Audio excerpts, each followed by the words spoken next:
So Arsenal 2, Olympiacos 0. And we are 2 out of 2 in the Champions League.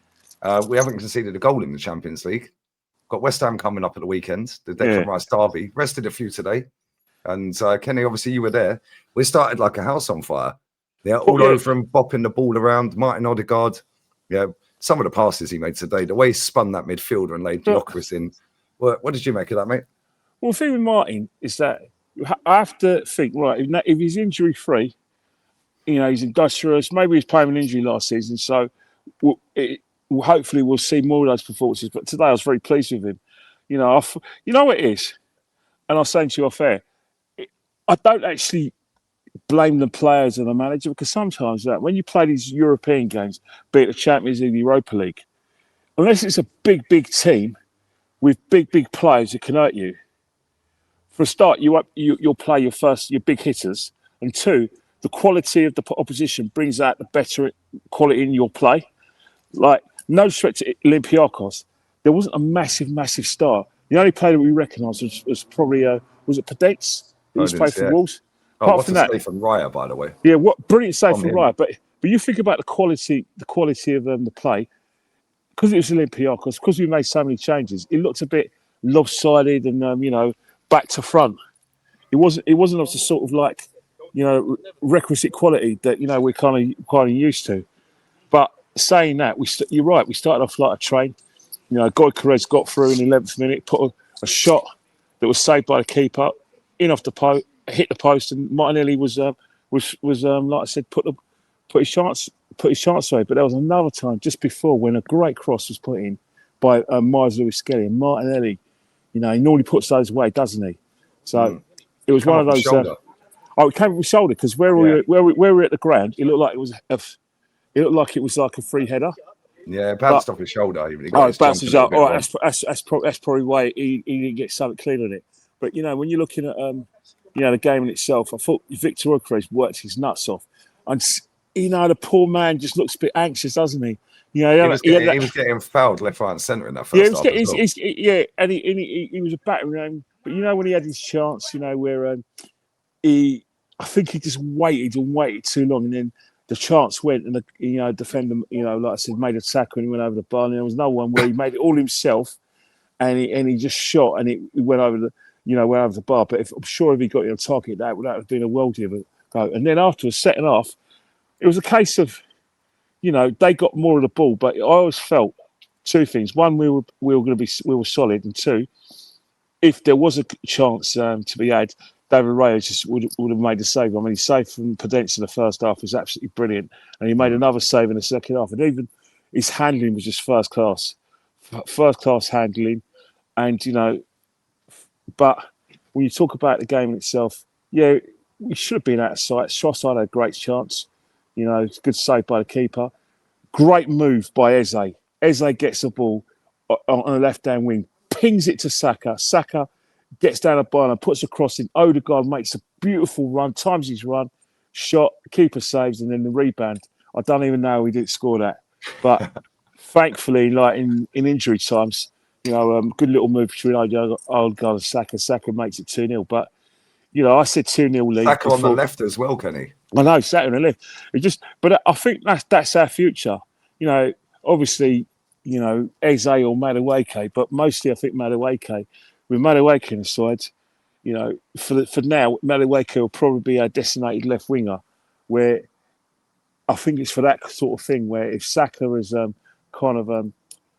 2 or 3 men on him, you'll bring Madueke on and then take Saka down the left. I think you could do it in game. So tactically and, like I said, in-game management, that's one for the future. But I'm glad Saka got his goal, because came on, he's been kind of, like I said, carefully managed, but to get his goal, that's absolutely brilliant. But he took it so sweet. You know what I liked about that goal as well? As soon as he passed the ball into Odegaard, he didn't just admire his pass. He ran off with the shoulder, and then he get the ball just a split second run across him and slapped it quick. Yeah, definitely. That caught the keeper out off balance. But, our finishing needs to polish up if we're going to win this tournament. I know obviously the quality of opposition, we're obviously going to play better, but some of the chances we squandered, Kenny, when we have 4 or 5 players in the box to square to. And that's the thing. But you remember, there's games where keepers just have the game of their life. Arguably Pope was the man of the match on Sunday, where he made some really good saves in the first half, and he didn't really deserve to be in a losing side. I think this keeper as well. You think about it, the goal at Wedding, he's made the save, it's hit the post, Martinelli's tapped it in, and then the 90th minute, Saka hits a shot which he actually saves with his legs, but he still goes through his legs. So it's one of those things where they're kind of scrappyish goals, but you're right. We should have been really out of sight, especially with the way we created our chances. But for me, all I can say right now is that the most important thing when you play opponents like that is just get your own goal and just get out of there.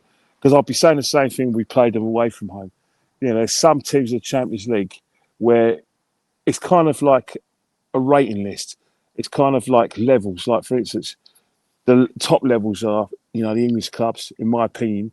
Then you've got like Bayern Munich, Real Madrid, Atletico, PSG, Barcelona, Internazionale, and that's it. And then you've got this kind of the second tier teams, and we kind of played like a team that's probably just about into the second tier. I'm not sure Olympiacos will be one of the top 8 teams in Europe. Probably, if they're lucky, get a playoff. But you've got to get those sort of games. Remember, we've got a couple of fixtures. Our last home game in the Champions League is going to be a team that's inferior to Olympiacos, but it'll be kind of that team where, you rest your players don't play enough, they've got to get used to each other, and it becomes that kind of game. So I'm sure we're going to see that kind of game. But for me, it's all about West Ham now.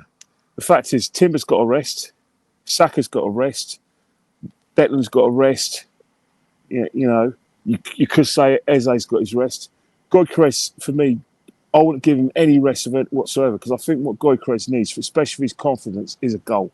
Don't get me wrong, he's got 3 goals already, and it's not like critical, but I think, where Erling Haaland just can't stop scoring. The reason why he can't stop scoring because there's rhythm. There's a rhythm he's playing on a regular basis. He's injury free. He's fully fit. He can't stop scoring. And Mbappe can't stop scoring. That's the kind of level where when you do have strikers, especially when you pay big money for them, they need games. They need rhythm. But it's a case of where, when I look at your career, worked his nuts off, 2 actions in front of the goal, probably a bit too top heavy as well for me. No, I agree. Yeah, I think he's trying a little bit too hard. But I want to ask you about Ben White. Yeah, because I don't know what's wrong with that guy. Since that injury, he's been awful. Yeah, and today he was getting absolutely roasted at times, Kenny. Yeah, Arteta was cussing. Well, I don't know what he was saying, but he was like talking to him all the way through that first half. Yeah, but the thing with Ben White is that it's a give or take thing in terms of like the qualities he possess. We like Ben White because of his attacking prowess. We like the fact that he links well with the right wing, especially Saka, and he will kind of stretch the game in an attacking point of view. But there was always a situation, especially in 22-23 and 23-24, where you thought, if you're the opposition, you go down Ben White's side because, again, he's a strong runner, but if you've got quick feet and you've got quick movement, you've got a little bit of pace, he does struggle in that sort of thing where his body shape's all wrong, where you can get on the outside of Benjamin and then get into the box. Whilst with Timber, his body shape's all right. It's kind of like he's square on, but if you try to get through Timber onto your right foot, you can't get through there. And when you try to go down the side, his body shape is so such that he understands the art of defending. He understands the art of, you think about since Timber came to the side, we've been very, very difficult to overload, especially down the right-hand side. Whilst with Benjamin on the side, there were times when I thought, if you wanted to, do an overload against Arsenal, you went down on Benjamin's side. But again, he's just come back from injury. But it's a case of like the team's moved away from Benjamin, and it's up to Benjamin to get fully fit and understand the situation. But you're right.